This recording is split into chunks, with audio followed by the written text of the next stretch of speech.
Hi, I'm Jimmy Norris with ElkHuntersGuide.com.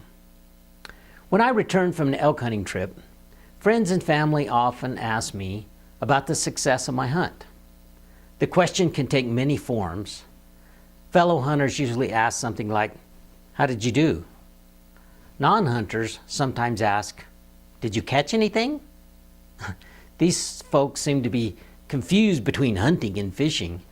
If I didn't catch anything, I usually tell them that I'm a catch and release hunter. That usually gets an odd look. But no matter how the question is phrased, people want to know if I've harvested an animal. I guess most people, whether they're hunters or not, equate the success of a hunt with the harvesting of an animal. Now, if you've never been elk hunting before and your only measure of success is killing an elk, you're likely to be disappointed. Out of all the elk hunters in a given year, only about 20% fill their tags. Another way to look at it is that 80% come home empty-handed. So on the average, you're only going to kill an elk one out of every 5 years that you hunt. Today I want to talk about different definitions of elk hunting success. Maybe it will make you ponder it a bit and keep you from being frustrated. First, let's talk about killing a big bull. If we're honest, that's what we all dream about. We would love to kill that monster bull and have the bragging rights and the wall hardware that go along with it. We see the videos and the photos in the hunting magazines and think, that's what I'm going to do. Well, if you consider anything less than a record book bull to be a failure, you may not even like elk hunting after your first hunt. Because the chances of even seeing a huge bull are slim, much less putting one on the ground. Now, there are some hunting units across the country that have more big bulls than others, but they're typically very difficult to draw in the state lottery systems.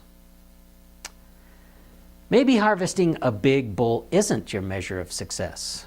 Yes, that would be nice, but if you're like me, you would consider any elk to be a trophy. Putting meat in the freezer is your idea of hunting achievement. If you're willing to settle for any legal elk, your odds of filling your tag are going to be much greater. Most states try to manage their elk herds in some areas that give hunters a greater chance of filling their tags. These areas may give you more than a 50% chance of killing an elk. And as you can imagine, these are the areas that are some of the most difficult to draw. However, if you're willing to pay the money, private land hunts can approach 80% success rates. Now, as you can see from the numbers that I've mentioned, elk hunting is no sure thing. It's really challenging. For me, that challenge is part of the fun of elk hunting. When you do kill an elk, it's really meaningful. As I said, I think harvesting any elk is a trophy. Sure, I would love to kill a 400-inch bull, but smaller bulls and cows are trophies in their own right. But if you come home from an elk hunt without filling your tag, are you a failure? Not in my book. Yes, my goal is to kill an elk, but there are many other things about elk hunting that keep me coming back year after year. First, elk hunting is always an adventure. You know, I've taken my family to Walt Disney World a few times. While it makes for a fun family vacation, the rides are all built around some imaginary adventure.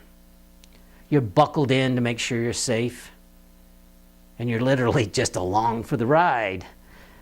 I have nothing against amusement parks, but I want the adventure in my life to be real. I want to be an active participant, not just go along for the ride. When you're elk hunting, it's very likely that you'll face physical challenges and mental challenges and logistical challenges. And the outcome is unknown, much less guaranteed. But that adds a level of excitement to elk hunting that makes you want to come back and try it again.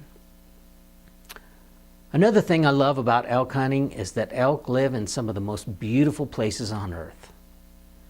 So not only do you get to face the challenges of trying to outsmart one of the most majestic big game animals, But the whole time you're doing it, you're surrounded by God's incredible creation. You often get to have close encounters with other wildlife besides elk. You know, I've seen hawks and eagles and bears and lions, not to mention other game species like deer and pronghorn. Then you have the little critters like squirrels and lizards and butterflies, and I could go on and on. Sometimes I enjoy the beautiful scenery and the wildlife so much that I have a hard time focusing on hunting. It really is that wonderful. And last but not least, elk hunting can be a great time to spend with family and friends. Going through all of those adventures together, making memories in memorable places, can really bring you closer together. I've had experiences with my hunting buddies that I wouldn't trade for anything. It's been so fun to learn from those that know more than I do, and even more fun to pass that knowledge along to the next generation. For me, elk hunting has always been a family event. My oldest son went on his first elk hunt at 5 months old. Now he's the hunting buddy that I count on to help me pack out my elk. My younger son was able to harvest 2 elk by the time he was 13. And being a part of that can be more fun than even killing one yourself. So if you're planning your elk hunt, especially if it's your first one, decide up front how to measure your success. In my opinion, anytime you get to go elk hunting, you're successful. Yes, do your best to harvest an elk.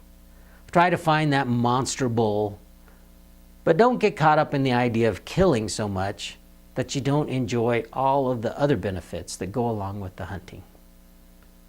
If you haven't done so yet, go to my website at elkhuntersguide.com and get your free download of elk hunting tips. And until then, shoot straight.